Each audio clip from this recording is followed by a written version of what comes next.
अभी आप सुन रहे हैं धर्मेंद्र निर्मलिया को। दिल टूटल कोना सटतै गे जन फेविक्विक से। दिल टूटल कोना सटतै गे जन फेविक्विक से। गे दिल टूटल कोना सटतै गे जन फेविक्विक से। गे हम कोना तोरा भूलेबो गे हम कोना तोरा भूलेबो। हम तक कानै छी दुख से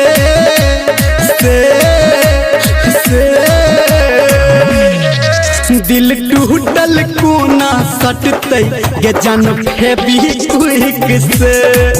दिल टूटल कोना सटतै गे जन फेविक्विक से।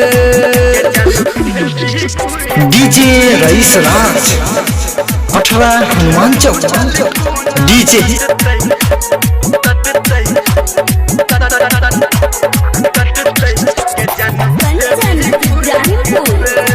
माँ गायत्री रिकॉर्डिंग स्टूडियो।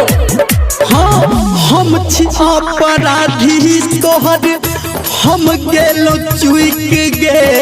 आ बीच सफर में हमर प्यार गेलै रुइक गे। हाँ हम छी अपराधी तोहर हम गेलो चुइक गे। आ बीच सफर में हमर प्यार गेलै रुइक गे। हाँ रखल है प्यार में हमारा गे सुन जान। आ रखल है प्यार में हमारा दूर करके सुख से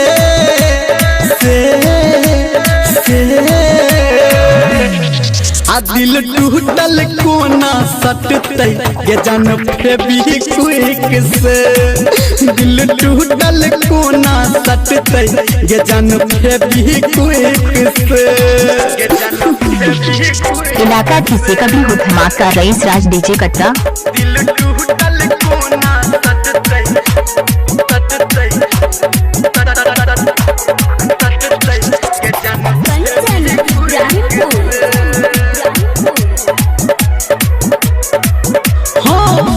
कर बहन प्यार आबू हम गेलो चैन गे।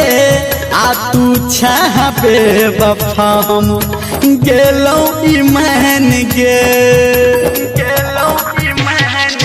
हाँ कर बहन प्यार आबू हम गेलो चैन गे। आ तू छाबे वफा हम गेलो ईमान गे। कही छौ धर्मेंद्र गे कहू रूपम सनटू जान अपना मुख से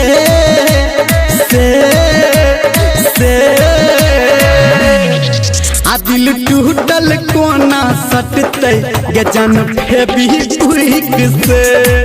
दिल टूटल कोना सटतै गे जन फेविक्विक से।